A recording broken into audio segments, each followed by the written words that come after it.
because I'm choosing to be better in life, and I choose happiness. I choose drama-free life. I want a drama-free life. Oh my gosh. Hey everybody, it's Tuesday again, and that means it's time for another episode of True Crime and Paint. If you're new here, my name's Sophie, and this is a little video series I started where I come on here, paint a painting, while I talk about a true crime case. Now, I am not the best artist in the world, and I am not the person with all the facts and all the knowledge, but I am here to talk about things that I have an interest in, and I'm sure that you do too. So if you're like me and you fall asleep listening to true crime podcasts, I would love for you to stick around. And if you're a returning subscriber, I see you and I appreciate you. Thanks for hanging out with me again this week. Today, we're going to be talking about the awful, terrible murder of Shanann Watts, her two beautiful daughters, and her unborn son, at the hands of the one man that was supposed to love and take care of them and nurture them, her husband, Chris Watts. Shanann was born in 1985 in New Jersey, so she was a fellow New Jersey girl just like me. She was married once before, but that unfortunately didn't work out. They ended up getting a divorce in 2009, and then in 2010 she started talking to Chris Watts on Facebook. So Chris Watts had just messaged her out of nowhere, and she thought he was cute, so even though they didn't have any mutual friends, they got to talking, and they ended up hitting it off, and they ended up dating.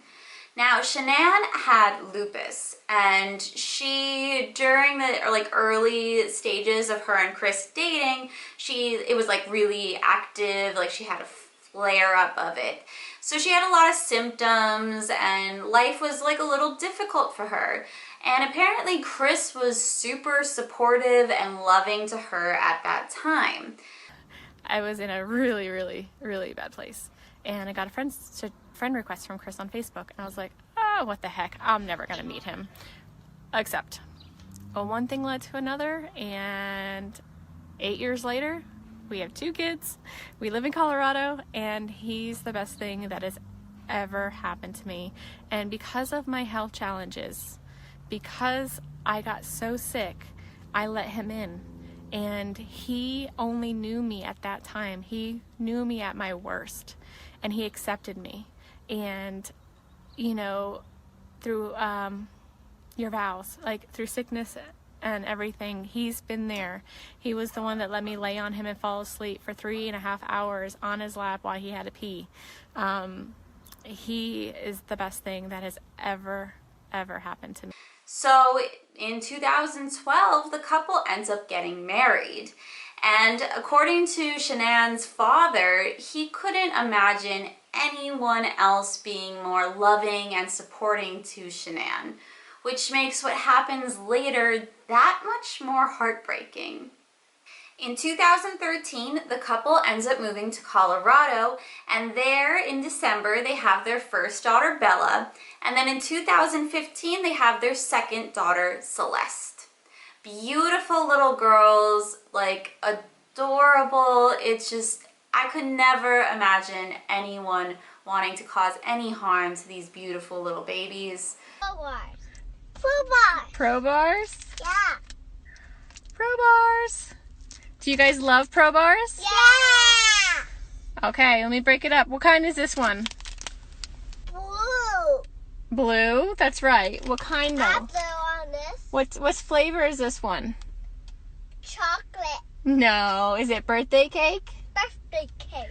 Birthday cake. So at this time, Chris Watts was a field coordinator at an oil company. I'm going to refrain from mentioning the oil company's name because of what happens there later. So Shanann had started off her career at a children's hospital, but eventually, and this is speculation a little bit, she left the children's hospital and she started working for MLMs.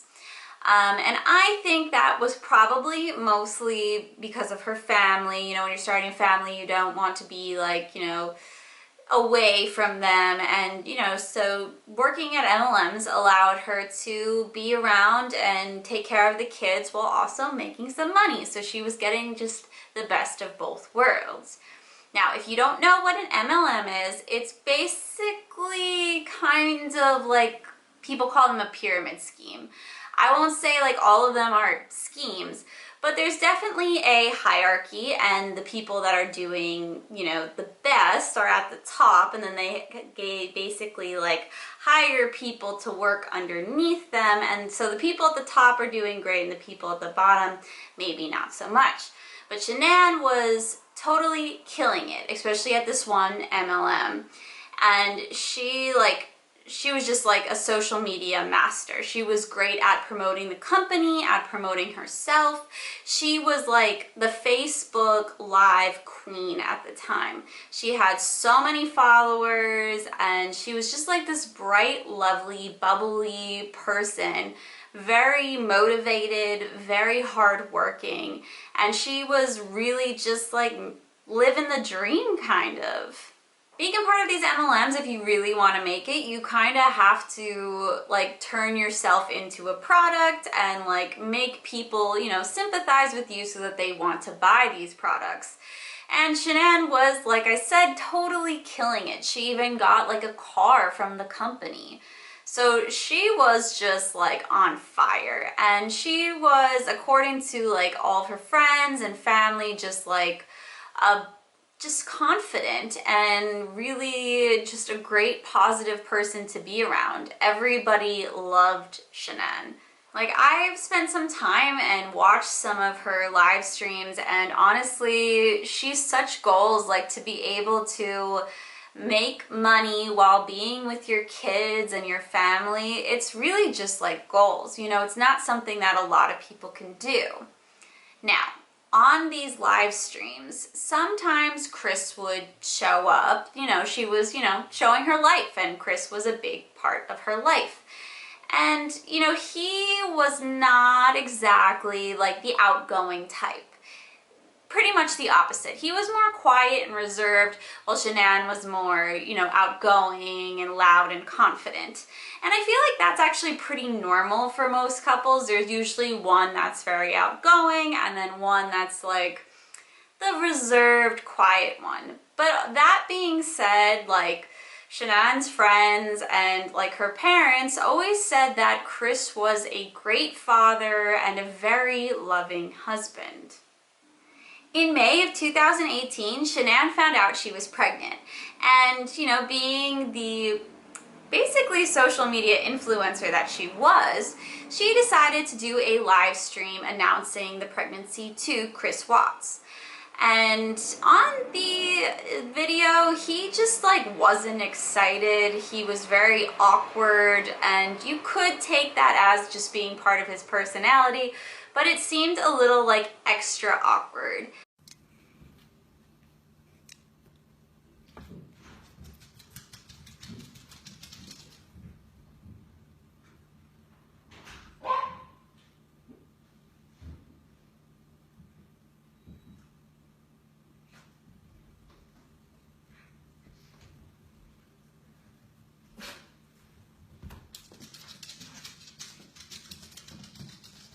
We did it again. I like that shirt.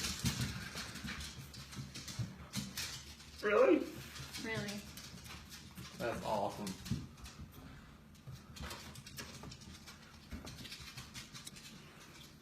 So pink means... That's just the test. I know. It just says the pink is going to be girls. I don't know. Just the test. Because of Shanann's job, they got to travel a lot, and a lot of the time Shanann would, you know, record these trips and put them on social media, and from the outside, their lives looked perfect. I mean, it's so hard to judge just like looking from the outside, but like they got to travel, they had this beautiful home, 2 beautiful baby girls, and a little boy on the way. That's most people's dream, honestly. But Chris Watts, he was not happy with it. On June 27th, Shanann takes the two girls on an extended vacation in North Carolina to visit her family. This vacation lasts about 6 weeks, which could have been a sign maybe that they wanted to separate or just things weren't going well in the marriage. I mean, 6 weeks is a long time to be away from your husband. And while Shanann's away, Chris takes full advantage. See, he had been talking to a woman, a coworker of his named Nicole Kessinger, for a while. And when his wife was away, this is when he started really dating her. They were going on dates, sending each other photos that Chris would hide in a calculator app on his phone. And that wasn't all that was going on. Shanann really noticed a change in Chris during this period of time. You know, his wife was pregnant, far away, but he wasn't really reaching out to her via text or calling her, and she just felt a really big distance growing in between them.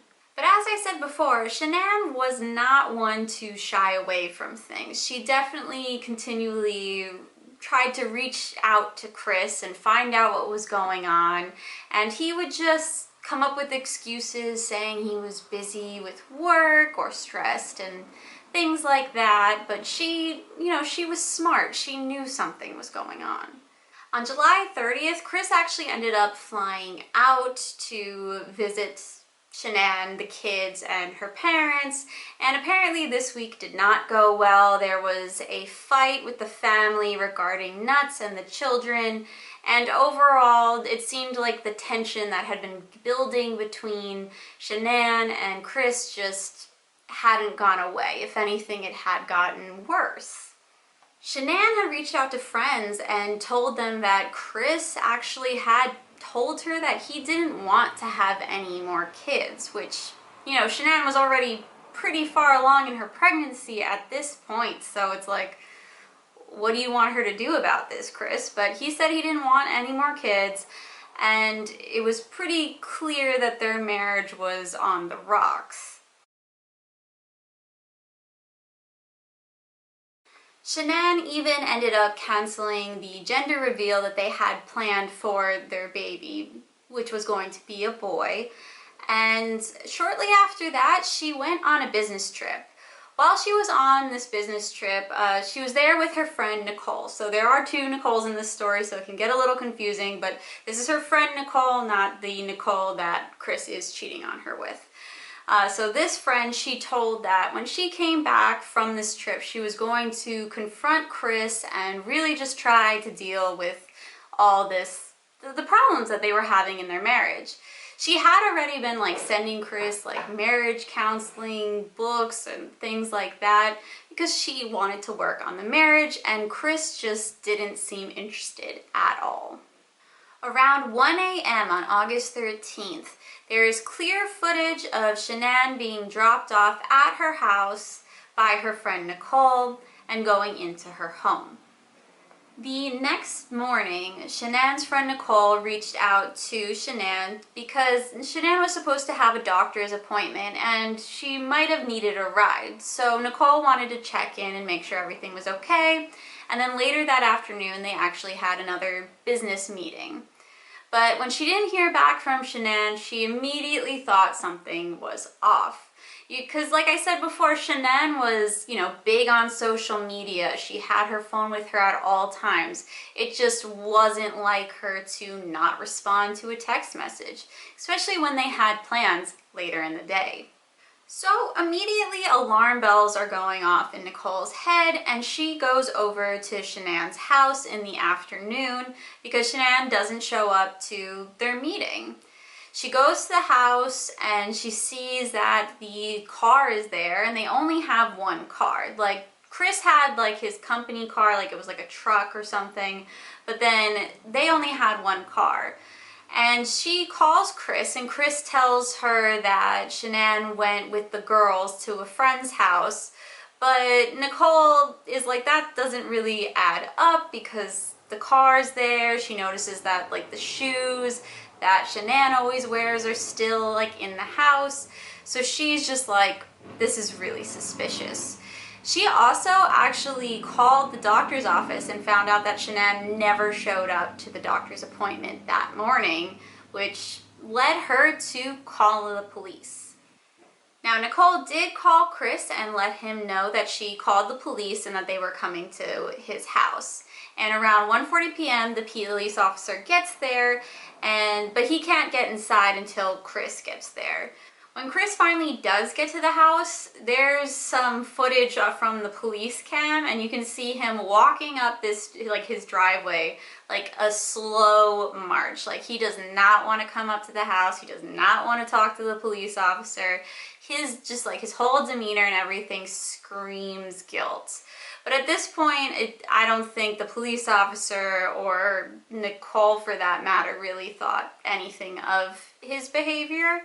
They just wanted to get into the house. They just wanted to find out what happened to Shanann and the girls. So Chris does let them inside, and they end up finding Shanann's phone, like all this stuff that she would need if she was going to go to a friend's house. And the fact that, you know, like I said, Shanann was a huge social media person. She would never leave the house without her phone.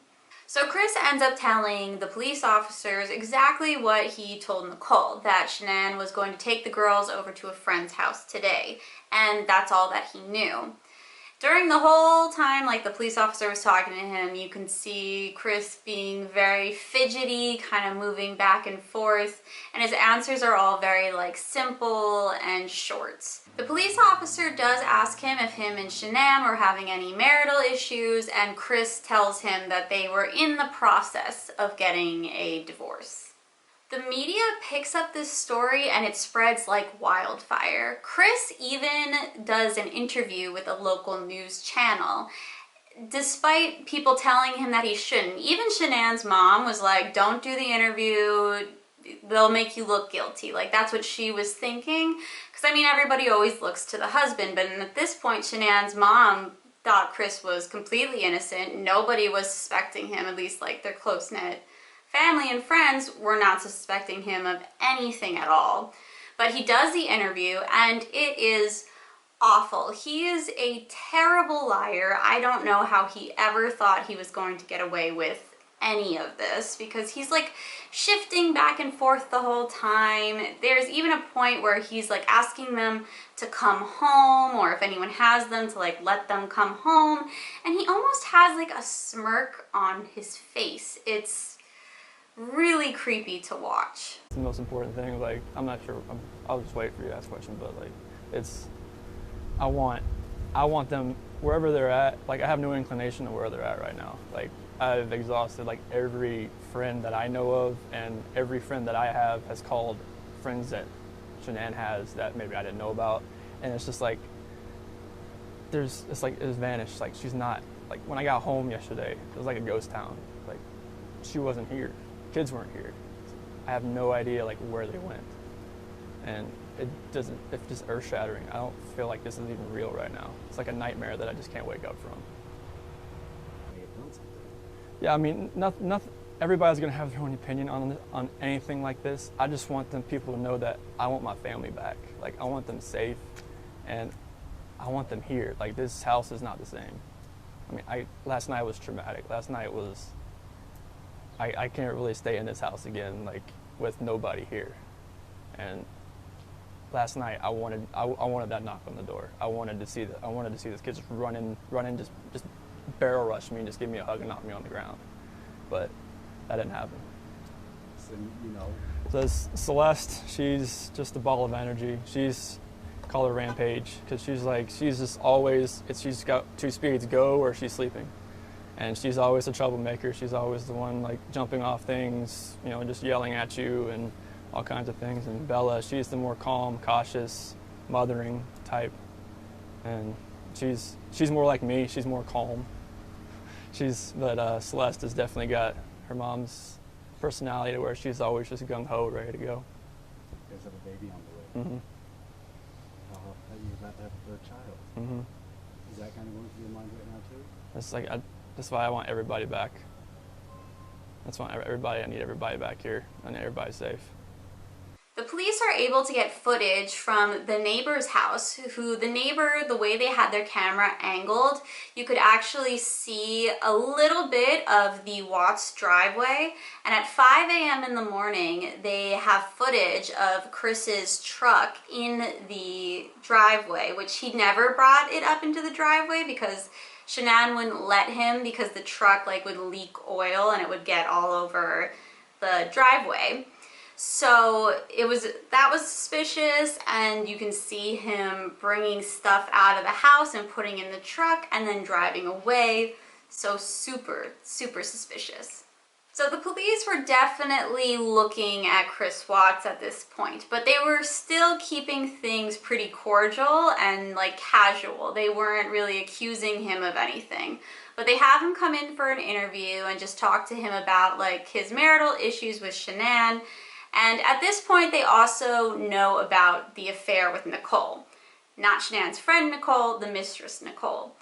So they do kind of push him a little bit on that, and Chris tells them that him and Shanann were really in the process of getting divorced and that they were even looking for someone to sell the house, which Chris actually did the day that Shanann went missing. He did talk to a realtor about selling the house.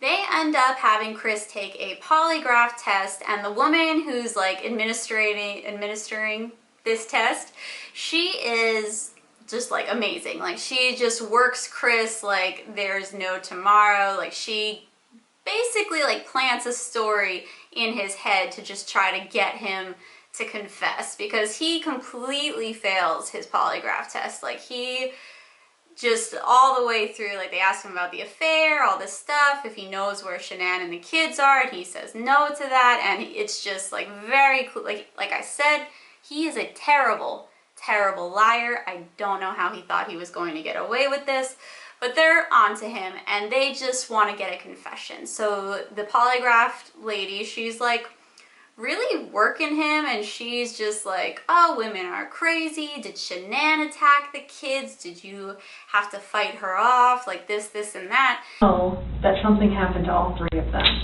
But I want to know, did something happen to these baby girls first that you had to take into your own hands and deal with? You had to clean it up for Shanann. Chris, you gotta tell us. There's something that happened to these baby girls. And you've either cleaned up after Shanann or you made the mistake, and I want to believe that maybe Shanann did it and you felt compelled to fix this so Shanann didn't look bad. That's what I want to believe. But I don't know, you're not telling me that, so it makes me think the worst. Did you do that to all three of them? I did not do anything to these kids. Not do anything. What did Shanann do to them? Tell us, Chris. Chicks are crazy. Can I talk to my dad or something? And Chris says that he wants to talk to his father. So they bring his father in, and he basically just repeats everything that the polygraph woman told him. The story she made up for him is what he tells his father, basically saying Shanann attacked the two girls and that he, in a fit of rage, killed Shanann. So now the police have a partial confession. What happened after that? I went downstairs and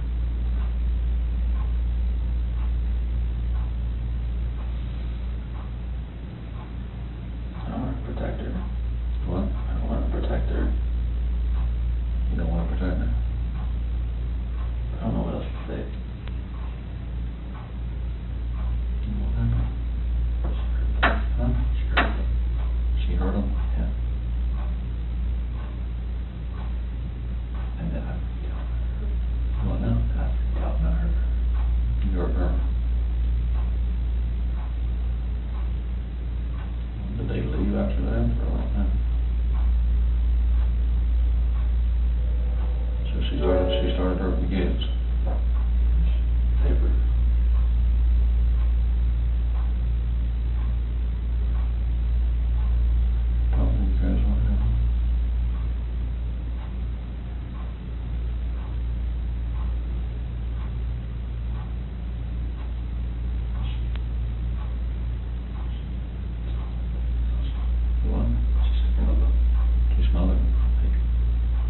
her choking on her. I didn't hear anything. When I was downstairs, I came back up and they were gone.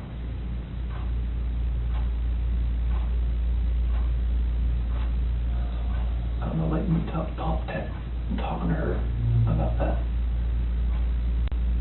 Talking to her about separation and everything, about And she lost it. I don't know, like, what else to say, like, 'cause I freaked out.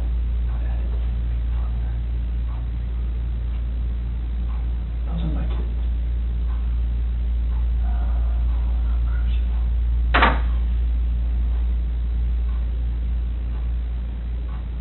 It's very sweet. And it's not that one time you were leaving the place and going to work. And she freaked out over the separation and everything. Like, she laid back down, but that's when I went downstairs, but I heard like a little commotion upstairs, but I didn't think anything of it. And then you went back upstairs and she was, I could see, like, she was on top of me. choking her, or did she kill her? They're blue. Both of them. Yeah. She choked both of them to death. I freaked out at the same thing. Now that the police have his partial confession, they need to find where he's put the bodies of his wife and his 2 daughters. And Chris does end up telling them, still like, you know, acting like Shanann was the one who smothered or strangled his daughters, but he tells them after all this happened, he put their bodies in his work truck and he brought them to the plant that he worked at. Now, with Shanann's body, he just, like, buried her in a super shallow grave behind the company, just, like, not even really burying her, just, like, throwing her in a hole, covering her with dirt, and leaving it at that.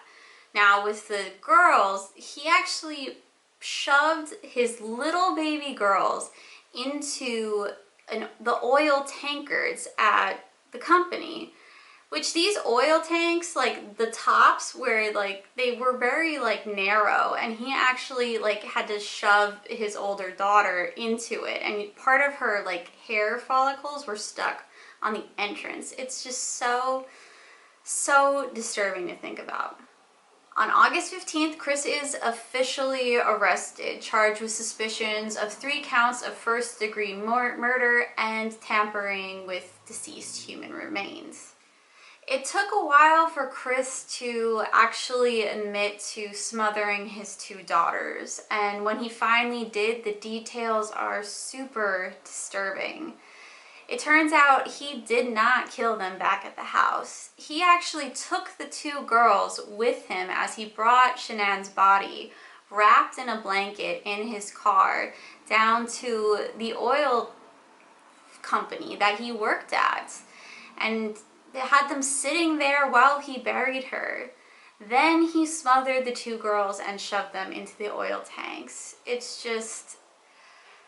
he had so many chances to spare these 2 beautiful little girls, and he didn't. It's mind-boggling to me. On August 21st, Shanann's family appears in court for Chris's trial, and the things that they have to say and just seeing the horrible amount of sadness on their faces and just, it's just so heartbreaking. They, you know, they loved Chris. They thought that he was so good for their daughter, and for him to turn around and do all of this, it's unspeakable. What I'd like to say to the courts that Shanann, Bella, and Nico are loving, caring people. They love life. They love being around people who love them. They always had good times. This is the first time they went to the beach this year, and they loved it. But God only knows what happened that night. Life will never be the same without Shanann, Bella, and Celeste and Nico. Had all their lives to live. They were taken by a heartless one. This is the heartless one, the evil monster, who dare you take the lives of my daughter Shanann, Bella, Celeste, and Nico. I trusted you to take care of them, not kill them. And they also trusted you. The heartless monster, and then you take them out like trash. You disgust me. They were loving and caring people.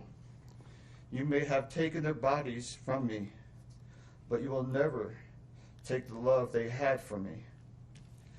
They loved us more than you will ever know, because you don't know what love is. Because if you did, you would not have killed them. You monster, thought you would get away with this. I don't know how. The cameras do not lie. You carry them out like trash of the house. Yes, I seen the videotape. You buried my daughter Shanann and Nico in a shallow grave, and then you put Bella and Celeste in huge containers of crude oil. You heartless monster. You have to live with this vision every day of your life, and I hope you see that every time you close your eyes at night. Oh, I forgot. You have no heart or feelings or love. Let me tell you something. I will think of them every day of my life, and I love them every day of my life. Prison is too good for you. This is hard to say, but may God have mercy on your soul. I hope you enjoy your new life. It's nothing like the one you had out here. May the courts have no mercy on you. It's hard every day. It hurts in so many ways. I have heard people say that you're not a monster. No, you are not. You're an evil monster. Thank you. Love you, Shanann, Bella, and Nico. Love you, Pop and Dad. And one other thing. And Shanann says she is super excited for justice today. Thank you, Your Honor. Thank you, sir. On November 6th, Chris pleads guilty to all charges that were against him. And on November 19th, he is sentenced to 3 consecutive life sentences without the possibility of parole. So that's the horrible story of the murder of Shanann Watts and her unborn son and 2 beautiful daughters. And honestly, it's really hard to understand why Chris did this. I mean, yes, he was having an affair, but is that really a reason to murder your entire family? Especially the little girls. Like, I understand to a degree, like it's never okay, obviously, but when you're having problems in your marriage, and I understand maybe if you're fighting a lot in the heat of the moment, you know, maybe doing something you regret. But to take his 2 precious baby girls to this oil field and to kill them there, that's really not passion anymore. That's not in the moment. I don't know what that is. I don't know how anyone could possibly do that. And there's footage of him and his little girls, and he's hugging them, and there's like laughing, and they love him so much. And it's just so hard to understand how anyone could do that to their own children. Ready, set? Go. Ready, set? Go. Guys might get dizzy here. Watch CC's blink, Bells.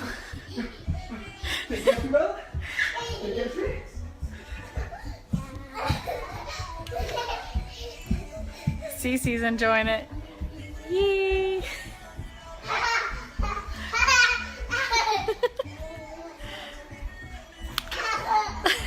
She's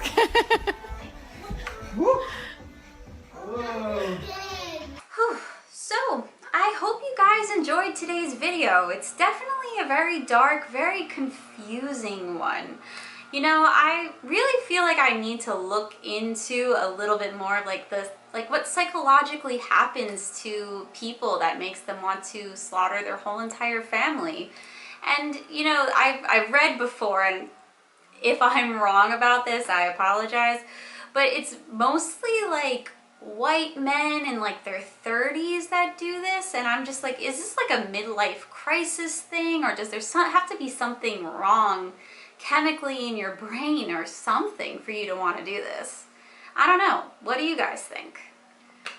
If you stuck around to the end of the video, please leave comments down below letting me know all your theories and what you thought of today's video. If you liked my painting, let me know if you hated my painting. All of that is fine.